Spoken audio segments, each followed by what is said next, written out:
दिल में क्या गीत बजता है, वाह मेरे बाबा वाह। सबके दिल में ये गीत बज रहा है ना। मेरा बाबा आता है शब्द या बाबा आता है सिर्फ? क्यों कि जहाँ मेरापन होता है ना, वहाँ याद बहुत सहज और सदा रहती है। अगर आप एक दिन के दिनचर्या को भी देखो तो आप जब भी देखेंगे तो याद तो मन में होती ही है। तो क्या याद होता है? कोई ना कोई मेरा ही याद होता है। चाहे मेरा शरीर ही याद हो, चाहे शरीर के संबंधी याद हो, चाहे पदार्थ याद हो, चाहे कारोबार याद हो, लेकिन मेरा ही याद होता है। तो बाबा ने कहा इतने विस्तार, मेरा ये मेरा ये मेरा ये, इतना याद करना तो मुश्किल ही होता है बहुतों को याद करना। इसे सहज कर दिया तो मेरा बाबा कहने से मेरे बाबा कहने में सब कुछ समा जाता है। इसीलिए बाबा ने मेरा मेरा कहने की हमको बहुत आदत पड़ी हुई है और कहना भी पड़ता है। तो आदत पड़ी हुई है और कहना भी पड़ता है। इसीलिए बाबा ने बहुत सहज मार्ग बता दिया। तो जब भी मेरा शब्द बोलो ना, तो यही याद रखो, सबसे पहले मेरा कौन? बाबा। तो जब भी मेरा शब्द बोलो तो बाबा शब्द जरूर याद करो। सारे दिन में देखो मैं मेरा ये दो शब्द ही आते। तो मेरे को बाबा ने कहा मेरा बाबा में चेंज करो, और मैं बाबा की श्रेष्ठ आत्मा हूँ। मैं तो हूँ ही, लेकिन पहले जो मैं विस्तार था, मैं चाची हूँ, मैं नानी हूँ, मैं माँ हूँ, मैं क्या पता नहीं कितने संबंध होते हैं। मैं फलानी हूँ, मैं पत्नी हूँ, वो कोई कहेगा मैं पति हूँ। कितना विस्तार होता है मैं का भी। लेकिन बाबा ने कहा मैं जो भी हूँ, लेकिन हूँ तो आत्मा ही ना। चाहे चाचा है, मामा है, काका है, कुछ भी है, लेकिन है तो आत्मा ही ना। तो जब मैं शब्द बोलते हो तो यही याद करो कि मैं बाबा के कोटों में कोई में भी कोई जानने वाली श्रेष्ठ आत्मा हूँ। हर एक को ये नशा होना चाहिए कि मैं कोटों में कोई में भी कोई वाली आत्मा हूँ। क्यों दुनिया में कितने लोग हैं,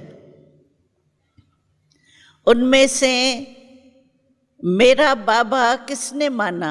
आपने ही माना ना। चाहे पहले वारी आए हो, लेकिन पहले वारी भी मेरे बाबा से मिलने आए हो ना। मेरे माना मैं नहीं कहती हूँ मेरा बाबा, आप सभी कहते हो मेरा बाबा है। अपने बाबा से ही मिलने आए। इसीलिए ये पाठ पक्का करके जाना, जब भी मैं कहो तो आत्मा याद आवे। और कौन सी आत्मा हूँ? सिर्फ आत्मा नहीं, आत्मा ज्योति बिंदु है। अभी बिंदु टिकती है नहीं टिकती है बुद्धि में, लेकिन मैं कौन सी आत्मा हूँ?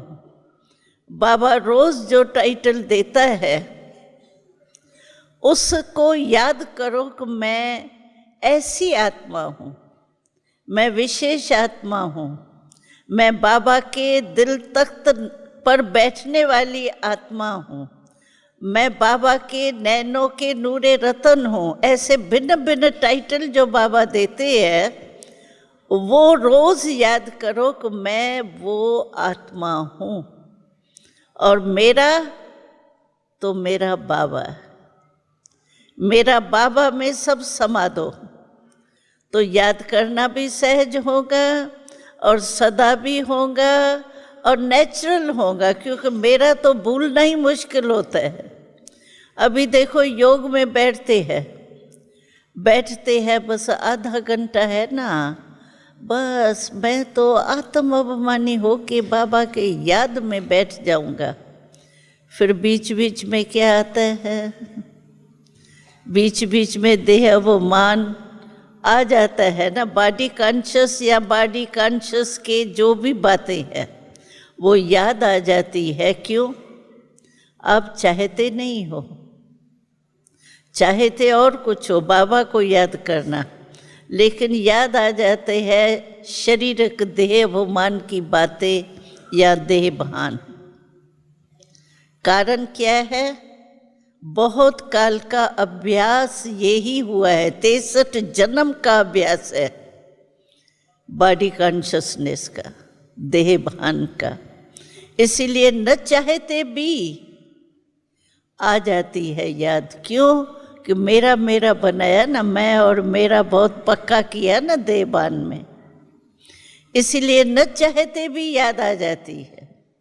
तो जब मेरा बाबा कह देंगे, मान लेंगे, दिल माने, ऐसे मेरा मेरा कहने से नहीं होता है, लेकिन दिल मान लिया कि मेरा बाबा ही है, मेरा ही है।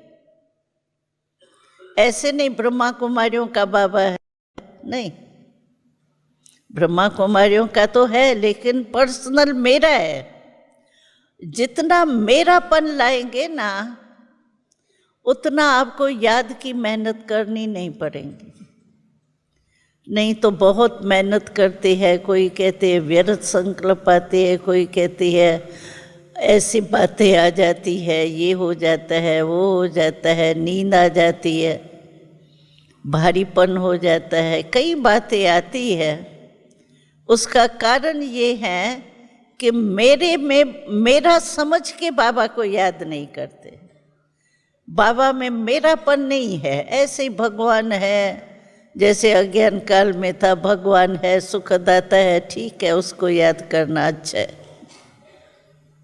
लेकिन मेरा पर्सनल संबंध है, सिर्फ बाबा नहीं है, शिक्षक भी है, सतगुरु भी है, सबसे बढ़िया दोस्त भी है, तो खुदा दोस्त ही है।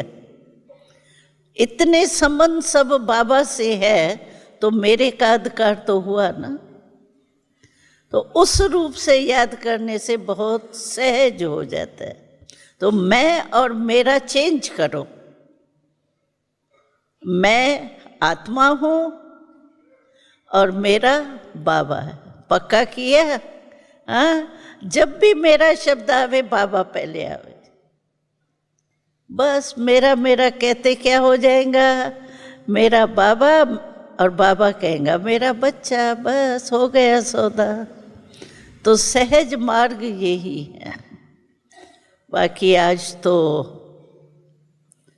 मीठे मीठे ब्रह्मा बाबा की बातें आप सभी ने बहुत सुनी भी है, और हम तो यही कहेंगे। तो मेरा अनुभव जो है वो तो विशेष यही है कि हमको यही याद नहीं आता है कि हमने जन्म कोई लौकिक पिता से लिया है, ये ज्ञान तो है, लेकिन लौकिक लाइफ ही सारी जैसे हमारी ब्रह्मा बाबा द्वारा, शिव बाबा के द्वारा ही हुई। क्योंकि 9 वर्ष की आयु में ही हम बाबा के पास अपने भाग्य के अनुसार पहुंच गए थे, और 9 वर्ष की आयु से लेके अभी 67 वर्ष हो गए। तो आप सोचिए, इतनी जीवन तो हम सभी ने बाबा के साथ ही गुजारी। और हमें वो बचपन के दिन इतने प्यारे और याद आते हैं। मैं तो एक ही शब्द कहूँ वो भी कम है। मैं समझती हूँ लक्ष्मी नारायण के बच्चे व बच्ची को भी ऐसी पालना नहीं मिलेंगी जो ब्रह्मा बाबा ने हम बच्चों को दी। आजकल के राजाओं की तो बात ही छोड़ो, वो तो आजकल दासियां ही पालती है। लेकिन हमारी जीवन बाबा ने ऐसी बनाई जो स्वयं बाबा के, जो कहते हैं ना हम कि संसारी ही बाबा है। सभी मानते हो कि मेरा तो संसारी ही बाबा है। तो हम कहते हैं कि हमारी जीवन ही बाबा से है और संसार तो बाबा है ही है। तो मैं थोड़ी सी झलक आपको बताने चाहती हूँ कि बचपन से हमारी पालना बाबा ने कैसे की। आजकल की शहजादियाँ तो उसके आगे मैं समझ 5% भी नहीं होंगी, लेकिन बाबा ने इतनी पालना की। हमें बाबा सवेरे सवेरे, उन दिनों में योग शब्द नहीं था, योग में अमृत वेले बैठना है ये शब्द नहीं था, लेकिन उस समय हमारा अभ्यास क्या था, आत्मा का ज्ञान ही था। पहले परमात्मा का ज्ञान धीरे धीरे पीछे बढ़ा है, लेकिन पहले जब हम आए तो बाबा ने हमें आत्मा का ज्ञान दिया कि बच्ची तुम कौन हो, तुम आत्मा हो। ये शरीर तो तुम्हारा वस्त्र है, लेकिन ये वस्त्र धारण करने वाली आप कौन हो, आत्मा हो। तुम कौन सी आत्मा हो, ये आत्मा का पाठ इतना बाबा ने पक्का कराया, जो हमें याद है कि हम किसी से भी आपस में भी बात करते थे तो ऐसे ही महसूस करते थे कि आत्मा आत्मा से बात कर रही है, आत्मा आत्मा को देख रही है, आत्मा आत्मा से दृष्टि ले रही है। आत्मा का पाठ बिल्कुल ही एक नेचुरल और पक्का था। तो सवेरे उठ करके हम आत्म अभिमानी का स्मृति में लाते थे, मैं आत्मा हूँ, और सारा दिन आत्मा आत्माओं से ही कार्य करना है। और वो स्टेज हम लोगों की ऐसी थी, छोटे बच्चे के रूप में तो थे, लेकिन वो अवस्था इतनी पक्की हो गई जो हमें बिना आत्मा के कुछ लगता ही नहीं था। जैसे मैं भी आत्मा, ये भी आत्मा, जो भी मिले वो आत्मा, अज्ञानी आवे तो भी ये आत्मा आई है। शरीर का भान बिल्कुल ही बाबा ने जैसे बुला दिया। और बाबा हम लोगों को पालना क्या की, हर एक को, हम तो कहेंगे हमको ये भी बाबा ने काम नहीं दिया। छोटे बच्चे थे तो बाथरूम में ब्रश के ऊपर पेस्ट भी हम नहीं डालने जाते थे, वो हमारी संभालने वाली जो थी वो ब्रश पे पेस्ट भी वो ही डाल के आती थी, सारा सामान तैयार करके आती थी, हम जा करके डाल के आ जाते। और बाबा ने हम बच्चों के लिए इतना प्यार से पाला, जो एक तो हमारी पढ़ाने वाली टीचर थी, एक हमारे ऊपर कपड़े वगैरह ये जो होता है उनके संभालने वाली बहन थी, एक फिर मालिश के लिए हम लोगों के लिए बाबा ने प्रबंध किया हुआ था, सुलाना, तैयार करना, हम बिल्कुल ही ऐसे ही रहते थे जैसे बस बाबा के याद में खोए हुए हैं, आत्म अभिमानी बन करके बस चल रहे। सवेरे सवेरे हम ड्रिल करते थे, योग नहीं करते थे, योग का शब्द नहीं था, लेकिन आत्म अभिमानी भी योग ही है, लेकिन उस रूप से था। तो सवेरे सवेरे ड्रिल करते थे। हमारी ड्रिल टीचर जो थी हमारी चंद्रमणि दादी थी, जो अभी शरीर छोड़ दिया, लेकिन लाइन में सीटी बजाते थे और हम सब लाइन में आके खड़े हो जाते थे। जब सवेरे सवेरे हम ड्रिल करने के लिए आते थे तो बाबा और मम्मा, आपने चित्र तो देखा होगा, तो मम्मा और बाबा दोनों ही आते थे और दोनों ही आकर के एक एक बच्चे को ऐसे बाह में लेते थे, प्यार से ऐसे बाह में लेके और गुड मॉर्निंग करते थे। आप सोचो, कोई ऐसा बाप होगा जो रोज अपने बाहों में समाए? ऐसा बाप देखा कोई?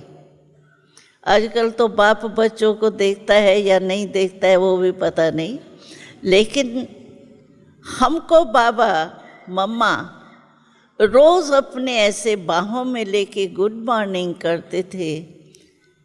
और बाबा एक एक बच्चे को देख करके हमें शुरू से ही वरदान दिया। एक क्या कहा बाबा ने, मेरा एक एक बच्चा जो है ना वो विश्व कल्याणकारी बनेगा। तो हम आपस में थोड़ा हंसते भी थे, क्योंकि हम तो छोटेपन में आए ना, हमने वर्ल्ड का नक्शा भी नहीं देखा था, विश्व का। इंडिया का तो देखा था लेकिन विश्व का नहीं देखा था। तो बाबा जब कहता था ना मेरा एक एक बच्चा विश्व कल्याणी बनेगा, तो हम कहते थे हमने तो नक्शा ही नहीं देखा विश्व का, विश्व कल्याणकारी। बाबा कहता है उसके वरदान का तो नशा था लेकिन पता तो था ही नहीं। बाबा हमेशा हमको विश्व कल्याणकारी आत्माएं है उसी नज़र से देखता था। और आज हम देख रहे हैं कि बाबा ने जो बचपन का वरदान दिया विश्व कल्याणकारी बनना है, वो हमारे साथ आप भी विश्व कल्याणकारी बन गए हैं ना। लेकिन बाबा का वरदान था। और फिर सारे दिन में बाबा ने हमारी पालना ऐसे की। हम एक मिसाल सुनाते हैं। उन दिनों में बाबा कलकत्ते में भी अपने पास्ट लाइफ में रहे थे ना, बिजनेस था ना बाबा का।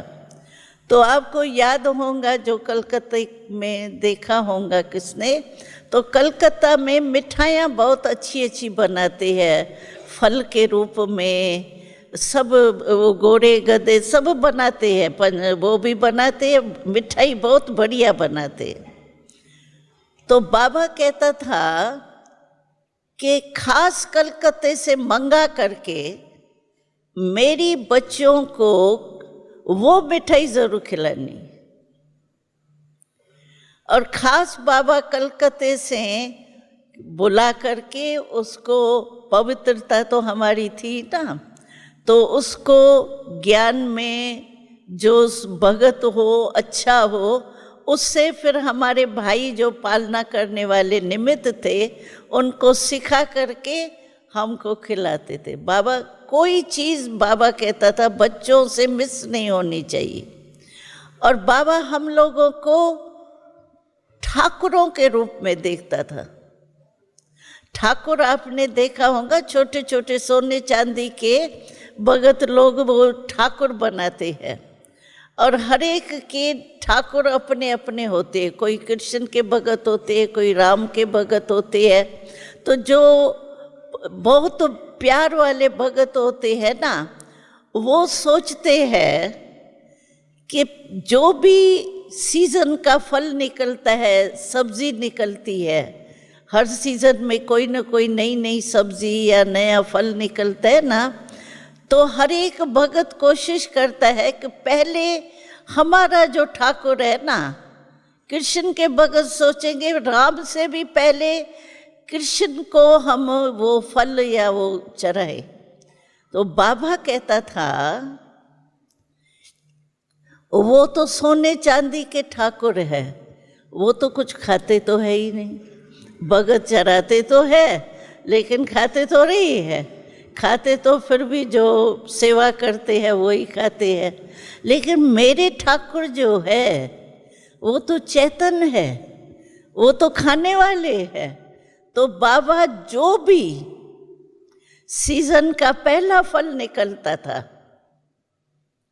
वो बाबा खुद हम लोगों की पढ़ाई होती थी, यानी तैयार हो करके नाश्ता करके, हमारा स्कूल के माफिक जैसे सिस्टम है ना, बेंच होते हैं, टीचर होती है, कापियाँ पेंसिल होती है, ऐसे ही पढ़ाई बाबा ने हमारे को कराई।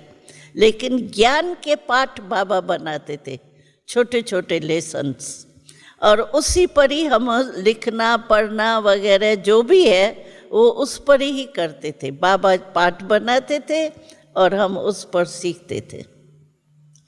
तो बाबा क्या करता था, कहता था मेरे चेतन ठाकुर, बाबा खुद रिसेस के टाइम अपने हाथ से वो फल काटता था, फल काट करके, और रिसेस के टाइम हर एक बच्चे को ऐसे बाह में लेके अपने मुख हाथ से मुख में खिलाते थे।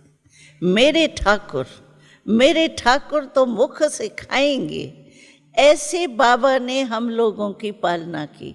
अब सोचो, ऐसी पालना आपको मिल सकती है दूसरे द्वारा, बाबा द्वारा तो मिलेंगी लेकिन और द्वारा नहीं मिल सकती है। फिर रात्रि के टाइम हम लोग जब सोते थे, हम 80 के करीब थे बच्चे, तो रात्रि को एक ही बड़ा हॉल होता था। हैदराबाद की पहली बात है, तो हैदराबाद सिंध में हॉल होता था, बहुत बड़ा हॉल बाबा ने बनाया, वहाँ सबकी खटियाँ ऐसे पड़ी हुई होती थी। और बाबा को बहुत बच्चों से प्यार होता था ना, तो मच्छर नहीं लगे, कोई की नींद नहीं खराब होवे, इसके लिए वो मच्छरदानी होती है ना, वो एक एक खटिया पर लगी हुई होती थी। और रात्रि को हमको जो अपने संभालने वाली होती थी, वो बहन, माता या बहन जो भी होती थी, वो तैयार करेंगी, पहले तैयार करके वो ऊपर खटिया पर अंदर बिठाएंगी, मच्छरदानी जो है वो खोल के पहले हमको बिठाएंगी। पहले टार्च से देखती थी कोई अंदर मच्छर तो नहीं है, टार्च से मच्छर को ठीक करके और हमको अंदर तैयार करके बिठाती थी, और फिर मच्छरदानी बंद कर देती थी। तो ऐसे लगता था, आप सोचो, सीन को लाओ, ऐसे लाइन में खटिया है और मच्छरदानियाँ लगी हुई हैं, उसके अंदर हमको बिठाया, तो मच्छरदानी के अंदर बैठे हुए ऐसे लगता था जैसे मंदिर में एक मूर्तियाँ बैठ गई हैं, और लाल लाल लाल बत्ती जलाते थे बाबा। फिर बाबा मम्मा आते थे। रात्रि को हमारा नियम था, पहले एक ट्यून का रिकॉर्ड बजता था, उसमें बाबा हमेशा कहता था नियम प्रमाण अपने सारे दिन की दिनचर्या चेक करो। आज सारे दिन में हमने क्या कोई गलती की, आत्म अभिमानी रहे, कुछ बोलचाल में, कर्म में कोई गलती हुई, चार्ट अपना चेक करो। एक रिकॉर्ड पर ट्यून बजता था और हम अपना चार्ट जो है वो चेक करते थे। उसके बाद दूसरा रिकॉर्ड जो बजता था वो प्यार का बजता था। उसमें हमको बाबा एक एक को ऐसे मच्छरदानी, वो जो ब्रह्मणी हमारी होती थी, वो एक एक की मच्छरदानी थोड़ी खोल के बाबा हैंडशेक करता था, गुड नाइट करता था, और एक एक से गुड नाइट करके फिर एक रिकॉर्ड बजता था जिसमें बाबा कहता था, आप बस अभी शंकर के माफिक, रात्रि थी ना तो दिन समाप्त हुआ ना, तो बाबा कहता था अभी समझो मैं मास्टर शंकर हूँ, हम सारे दिन को समाप्त कर रही, जो भी कुछ हुआ अच्छा बुरा वो बाबा को दे दिया चार्ट, और मैं शंकर के माफिक सारे दिन को समाप्त करती हूँ, बस मास्टर शंकर हो करके बैठो। चार्ट चेक किया, मास्टर शंकर बन के दिन को समाप्त किया। फिर हमारा एक रिकॉर्ड बजता था, सो जा राजकुमारी सो जा। फिर हम सभी सो जाते थे। तो देखो इतनी बाबा रात्रि तक हम सबकी पालना करते थे। तो ऐसा देखा है कोई बाबा? हाँ, ऐसा बाबा देखा है? नहीं देखा ना। आप कहेंगे हम लोगों के होते तो बाबा था ही नहीं। हम आपसे प्रश्न पूछते हैं। हम फॉरेन में गए थे, वहाँ हमने एक प्रश्न पूछा था फॉरेन वालों से। हमने कहा आपने तो बाबा देखा ही नहीं। ब्रह्मा बाबा, अव्यक्त बाबा की तो बात छोड़ो, वो तो बुद्धि बल से जानने का है, शिव बाबा भी योग द्वारा जान सकते हैं, लेकिन साकार में ब्रह्मा बाबा तो आपने देखा ही नहीं। तो हमको बहुत अच्छा जवाब दिया उन्होंने। आपसे भी मैं पूछती हूँ, आपसे कोई पूछे आपने ब्रह्मा बाबा को देखा है? देखा है? जो नए नए आए हैं उन्होंने देखा है? हाँ या ना? हाँ, कैसे देखा? तो हमको फॉरेन वालों ने बहुत अच्छा जवाब दिया। कहा दादी हमने आज आपसे भी ज्यादा देखा है। कैसे देखा है? तो कहने लगे कि आपने तो इन आँखों से देखा, लेकिन हमने जो है ना वो अनुभव के आँख से देखा है। तो अनुभव की आँख जो होती है वो सबसे नंबर 1 अथॉरिटी होती है, अनुभव। देखी हुई बात में तो कोई ऐसे बुमला करके कहेगा नहीं नहीं अरे तुम्हारी आँख ने धोखा दिया है, ऐसा थोड़ी होता है। लेकिन अनुभव की हुई बात कोई भी बदल नहीं सकता है। हम क्या कहेंगे, अनुभव की हुई कोई भी बात है, जैसे मानो हमने चीनी का अनुभव किया है, मीठी है।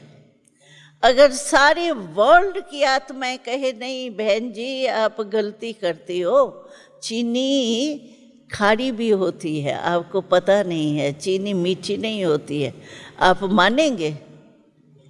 क्यों? क्योंकि आपने चख के देखा है, अनुभव करके देखा है। तो अनुभव की हुई जो चीज़ होती है ना वो होती है नंबर 1 पहचान। तो उन्होंने कहा बहन जी हमने तो अनुभव किया है ब्रह्मा बाबा हमारा बाबा है, आपने तो आंखों से देखा लेकिन हमने अनुभव के आंख से देखा है। तो आप बताओ हमने नहीं देखा है? हमने कहा पहले आपने देखा है। तो आप सभी ने भी अगर अनुभव किया है मेरा बाबा है तो आपने भी देखा है। अगर अनुभव नहीं किया है सिर्फ सुनने से तो कभी आप बदल भी सकते हो, कभी संकल्प उठ सकता है, पता नहीं ठीक है या नहीं है, समझ में तो आता ही नहीं है, कहते हैं तो होगा, ऐसे होगा दुविधा में। तो अनुभव की आंख सबसे बड़ी है। तो हमने अनुभव भी किया है, ऐसे नहीं है सिर्फ हमने इस आंखों से देखा, हमने तो प्रैक्टिकल पालना का भी अनुभव किया है। लेकिन अनुभव कोई कम नहीं होता है। अनुभव ऐसी चीज है जो मरने तक आपको कोई वो भुलाने की कोशिश करे तभी भूल नहीं सकते। तो इसी रीति से हम लोगों की बाबा ने पालना की और हर एक को ऐसा बाबा ने योग्य बनाया जो बाबा के प्यार में हम लोगों को तो पता ही नहीं पड़ता था दिन कैसे बीता, रात कैसे बीती। प्यार जो बाबा का आत्मक प्यार, परमात्म प्यार, क्योंकि ब्रह्मा बाबा तो पहली आत्मा है, एक ही तन द्वारा आत्मक प्यार भी और फिर परमात्म प्यार भी। परमात्म प्यार और आत्म प्यार जब दोनों का अनुभव हो गया तो आप सब बताओ उसके सिवाय और क्या याद आ सकता है। और बाबा, ब्रह्मा बाबा में देखा, ब्रह्मा बाबा भले आत्मा थी लेकिन पहला नंबर की आत्मा ब्रह्मा बाबा है। लास्ट जन्म भी ब्रह्मा बाबा का और पहला जन्म भी ब्रह्मा बाबा का श्री कृष्ण के रूप में होगा। तो पहली आधी आत्मा ब्रह्मा बाबा है। उसके प्यार जिसको हम अब भी कहते हैं बाप दादा, तो बाप दादा दोनों का प्यार आप सोचो क्या होगा। तो प्यार के पल, वो कहते हैं ना बच्चे को झूले में झुला करके पालते हैं, तो हम तो समझते हैं हम आत्मा का प्यार और परमात्मा के प्यार के झूले में ही पले हैं और पल करके आज सेवा पर उपस्थित हुए। तो ये है हम सबका अनुभव। लेकिन बाबा को हमने देखा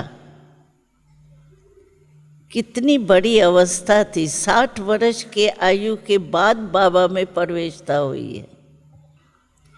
लेकिन एंड तक बाबा कभी भी आधार से नहीं बैठा। हम तो फिर भी ऐसे आधार से अभी सीट इस पर बैठे हैं ना, आधार है पीछे। लेकिन बाबा कभी भी 60 वर्ष की आयु में प्रवेशता ही, उसके बाद बाबा की अलौकिक जीवन भी रही। लेकिन लास्ट तक बाबा कभी भी आधार से नहीं बैठा। ये किसकी कमाल। चश्मा नहीं पहना बाबा ने। ये एक बाबा के, शिव बाबा की प्रवेशता के कारण, बाबा में एक अथॉरिटी होने के कारण बेफिक्र बाबा था। कितना हंगामा आप सोचो। ब्रह्मा बाबा द्वारा शिव बाबा ने सारे विश्व में जो भी मान्यताएं हैं उसको कट करके नया ज्ञान दिया। ब्रह्मचारी युगल रहते हुए ब्रह्मचारी रहे, ये किसी महामंडलेश्वर ने भी ज्ञान दिया, जगत गुरु ने भी ज्ञान दिया। हमको याद है हमारा जो प्रेसिडेंट जी है ना, अभी दिल्ली में हम रहते हैं, तो फंक्शन के पहले हम उस प्रेसिडेंट से, उसने 1.5 घंटा टाइम दिया था, स्पिरिचुअल टॉक करनी है मेरे को। कोई बॉडीगार्ड, सेक्रेटरी वगैरह सबको कहा तुम बैठ जाओ, हमको स्पिरिचुअल टॉक करनी है। तो वो 1.5 घंटा हम लोगों के साथ बैठा, 3-4 जनों को ही बुलाया था। तो हमने देखा उसमें उसने अपना अनुभव सुनाया। कहा मुझे आप लोग क्यों प्यारे लगते हो, मैं आप लोगों से सुनने चाहता हूँ। क्यों? तो अपनी बात सुनाई। कहा अभी 1 मास पहले, उन दिनों में 1 मास पहले की बात सुनाई। तो मैं सूरत में गया था, वहाँ 50 धार्मिक नेताएं इकट्ठे हुए थे, उनसे मेरी मिलन था, मेरा मिलना था। तो हमने देखा वहाँ सभी महात्माएं जो भी आए थे, धर्म नेताएं, वो बहुत अच्छे, अपने स्थिति में, अपनी धारणा में बहुत अच्छे हैं। लेकिन एक बात हमने फर्क देखी, वो जो भी नेताएं थे, धार्मिक नेताएं, वो खुद तो ठीक है, लेकिन अपने फॉलोअर्स को अपने जैसे नहीं बनाते। और यहाँ मैंने देखा है, तो जो भी आपके पास आते हैं उनको आप अपने जैसा ही बनाते हैं। और हम आपको सुनाए, जब हम छोटे थे तो हम ड्रिल करने के बाद बगीचे में बाबा घूमने भेजता था, जब 9-10 वर्ष के हम थे। तो वहाँ क्या होता था, बगीचा था, बगीचा बहुत बड़ा था, तो हम लोग भी जाते थे खेल करने, बास्केटबॉल, ये फुटबॉल, ये खेल बाबा कराता था, सिखाता था। दूसरी तरफ जो है, ये सन्यासी लोग जो है ना, वो आपस में संगठन बना के, जैसे नहीं स्नेह मिलन किया जाता है, रूहरियान की जाती है, ऐसे वो साधु लोग भी आते थे, दूसरे तरफ वो हमेशा बैठते थे। एक दिन क्या हुआ, बाबा ने कहा, बच्चा, एक मेरे को संकल्प आ रहा है, आप में से सबसे छोटे में छोटी बच्ची कौन है? तो सबसे जो छोटी थी उसने हाथ उठाया, कहा सबसे जो छोटी बच्ची है ना, अगर छोटी बच्ची को कहा तुम्हारे में हिम्मत है तो ये जो साधु लोग बैठे हैं ना, उनसे तुम एक प्रश्न पूछ के आओ। उसने कहा, हाँ बाबा, मैं प्रश्न पूछूंगी। बाबा ने कहा, इनसे प्रश्न पूछो, तो आप जो कहते हो कि हमारे फॉलोअर्स है, तो फॉलोअर्स का अर्थ तो है फॉलो करने वाले। तो क्या आपके जो फॉलोअर्स आते हैं वो आप जैसे पवित्र बनते हैं? आप जैसे ब्रह्मचर्य में रहते, ब्रह्मचर्य शब्द नहीं था, पवित्र रहते हैं? ये प्रश्न पूछ के आओ। तो वो लड़की जो है, छोटी से छोटी थी ना, छोटी बच्चे को तो कोई डांटता नहीं है ना, प्यार से ही करता है, छोटी थी। तो वो गई और उन साधुओं से प्रश्न पूछा। तो कहा, तुमको किसने सिखाया है ये प्रश्न? कहा, हमको बाबा ने कहा है, इनसे पूछ के आओ। तो कहा, तो हंसने लगे, भाई तुमको क्या पता पवित्रता क्या, अपवित्रता क्या? उन लोग को तो हंसी भी कहा। फिर ये कहने लगे, एक दो में कहने लगे, अगर हम फॉलोअर्स को अपने जैसे पवित्र बनाए तो हमारा तो शरीर निर्वाही खत्म हो जाएगा। तो पलेंगे कहाँ से? पलते तो गृहस्थियों से ही है ना। तो वो आपस में कहने लगे। तो वो कुमारी जो थी वो थी तो श्रूड न, तेज थी बहुत। तो कहते बाबा को, बाबा था नहीं उसी समय, बाबा ने हमको कुमारी को सिखाया था। तो बाबा को सुनाया कि बाबा ऐसे मैंने प्रश्न पूछा, हंसने लगे और आपस में ये बोलने लगे। तो बाबा ने कहा, देखो फॉलो कहते हैं फॉलोअर्स, लेकिन फॉलो तो एक भी नहीं करता। तो वो जो प्रेसिडेंट जी था उसको भी ये बात बहुत अच्छी लगी। तो सचमुच फॉलोअर कहते हैं लेकिन बनाते तो एक को भी नहीं है। और ब्रह्मा बाबा की साकार में देखो इतनी हिम्मत, जो विश्व कहती है ब्रह्मचर्य में रह ही नहीं सकते, आग कपूर से इकट्ठा हो ही नहीं सकती, और बाबा कहते हैं रह के दिखाते हैं। और कितने लाख रहते हैं, चाहे कोई कच्चे भी होंगे थोड़े बीच बीच में, लेकिन फिर भी पुरुषार्थ करके रहते तो है ना। तो आप सोचो कितनी दुनिया से फर्क की बातें हो गई। दुनिया कहती है सर्वव्यापी है, बाबा कहते हैं सर्वव्यापी है ही नहीं। दुनिया कहते हैं 84 जन्म लेते हैं, बाबा कहते 84 जन्म नहीं, लाख जन्म नहीं है, 84 जन्म है। वो कहते 84 लाख। सारे ज्ञान की विशेष बातें आप देखो। आत्मा निर्लेप है, आत्मा परमात्मा में समा जाती है, बाबा कहते नहीं समान बनते समाते नहीं है।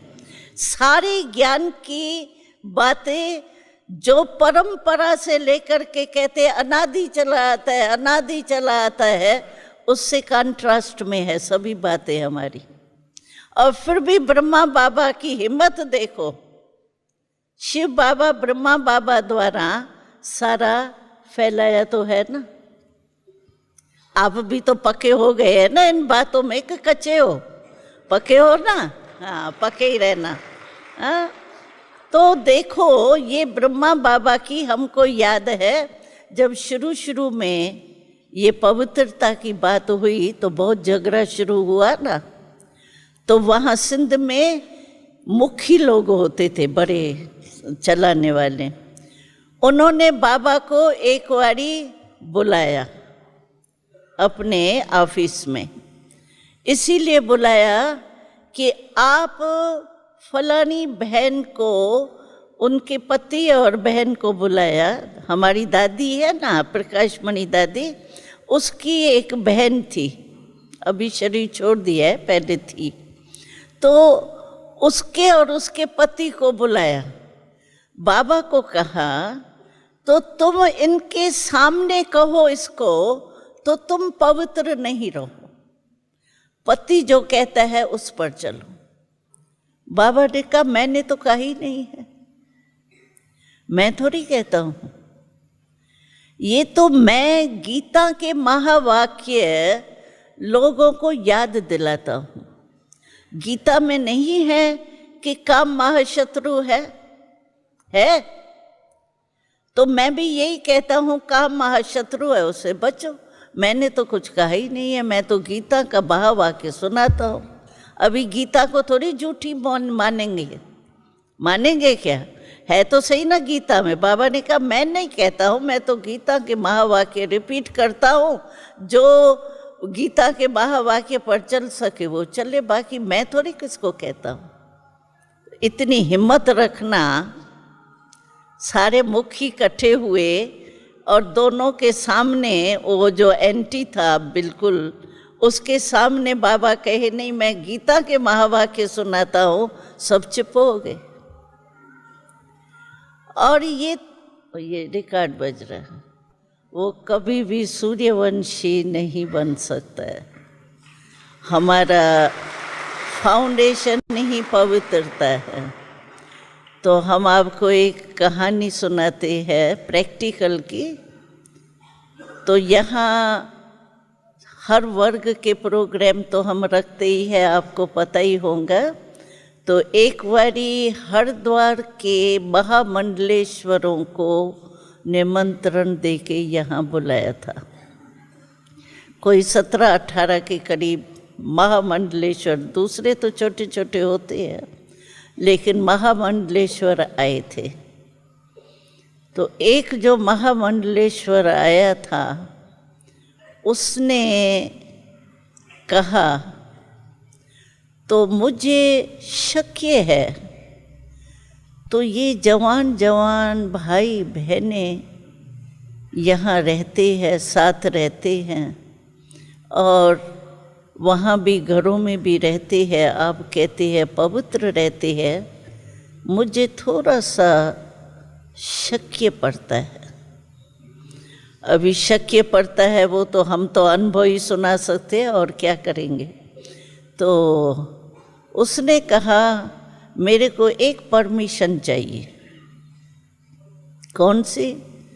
कहा मैं सोते हुए भी पहचान लेता हूँ कि ये पवित्र है या नहीं, इसलिए मुझे एक छुट्टी दो, तो मैं रात्रि के टाइम जब सब सोए हुए होंगे ना, उस समय मैं चक्कर लगाऊं, क्योंकि रात को तो कोई पैरे वाले होते आ नहीं सकते हैं ना।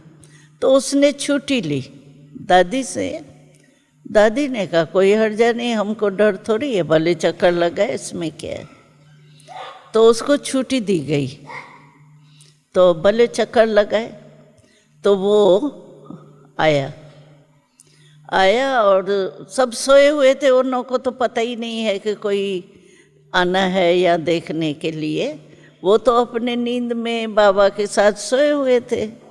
लेकिन उसने चक्कर लगा के चला गया। फिर सवेरे जाने वाले थे सभी, छुट्टी लेनी थी, तो दादी से मिलने आए। जब दादी से मिलने आया ना वो, तो दादी के पाँव में पड़ गया और कहा दादी जी मुझे माफ़ करो, मुझे माफ़ करो, मुझे माफ़ करो। तो दादी ने कहा हम तो यहाँ पाँव में पड़ने के हम तो बरखिलाफ है इसके, तो पाँव में क्यों पड़ते हो, ऊपर बैठो बात करो।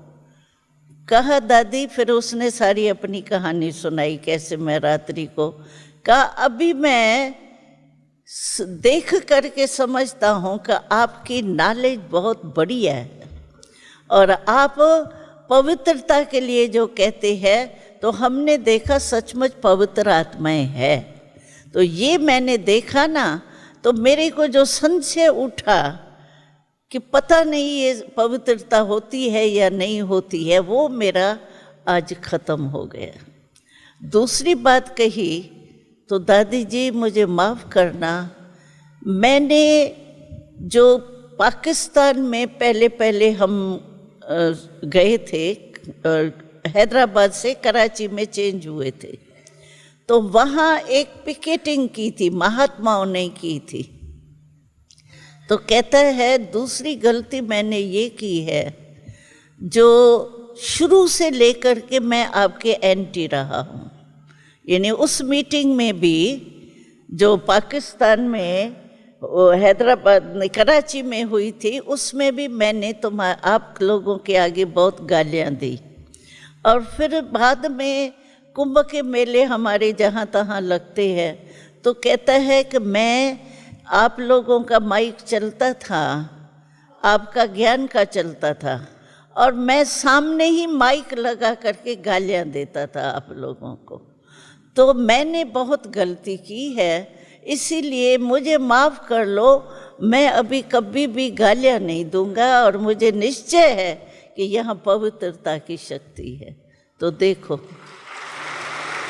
कितने भी बड़े महामंडलेश्वर हो, लेकिन कोई की ताकत है ऐसे पवित्र बनावे, दूसरे को भी बनावे।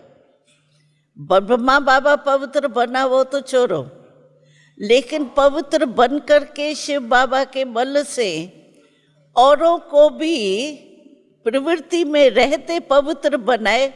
ये सारे द्वापर से लेके अभी तक जो भी महात्मा, धर्म नेता, परम पिता, ये धर्म के धर्म स्थापक जो भी है, महामंडलेश्वर है, जो भी हुए हैं, वो उसने ये कुछ किया, सिखाया। इससे सिद्ध है कि परमात्म ज्ञान ये है। आत्माओं ने ज्ञान दिया, राइट है, पवित्र बने, उसके कारण सृष्टि थमी रही, ये ठीक है, उन्होंने अपना अपना काम किया। लेकिन परमात्मा और आत्माओं के कार्य में कितना अंतर है। और हमारी दादी जानकी एक बहुत अच्छी बात सुनाती है, कहती है फॉरेन वाले जब हमारी हिस्ट्री सुनते हैं तो कहते हैं आप लोग कहते हो परमात्मा हमको पढ़ाते हैं, परमात्मा का ज्ञान है, ये किससे सिद्ध होता है। ब्रह्मा बाबा जब साकार में था तो कई भ्रांतियाँ उठती थी, ये ब्रह्मा कोई भगवान मानते हैं, ये करते हैं, वो करते हैं, कितनी भ्रांतियाँ थी।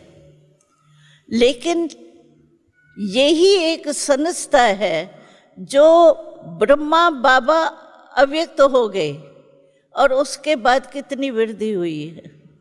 नहीं तो जिस भी संस्था का गुरु चला जाता है डगमग हो जाता है। लेकिन ये परमात्मा का ज्ञान है, परमात्मा पढ़ाने वाला है। ये सिद्ध होता है कि ब्रह्मा बाबा का साकार शरीर तो समाप्त हुआ ना, भले अव्यक्त रूप में आते हैं लेकिन साकार शरीर तो खत्म हुआ ना, जो भ्रांति थी वो खत्म हुई। और ये सिद्ध हो गया कि हम ब्रह्मा बाबा को भगवान नहीं मानते हैं, लेकिन निराकार परमात्मा शिव ब्रह्मा द्वारा करते थे, जो अभी भी कर रहे हैं, वो थोड़ी खत्म हुआ। निराकार तो कायमी है ना, तो उसके डायरेक्शन पर हम चल रहे हैं, ये हमारा ज्ञान सिद्ध करता है। तो जानकी दादी कहती है फॉरेन वाले तो बहुत महिमा करते हैं कि आपका गुरु चला गया और उसके बाद फॉरेन में सेवा थी नहीं, बाबा के होते। फॉरेन में एक सेंटर नहीं था, नाम निशान नहीं था, लेकिन ब्रह्मा बाबा के अव्यक्त होने के बाद अभी सारी जो भी स्टेट है सब में कितने, एक एक स्टेट में कितने हैं सेंटर। तो ये है परमात्मा के पराई की कमाल, जो हम और आप सब देख रहे हैं और आगे भी बहुत ही कमाल देखते रहेंगे। ओम शांति।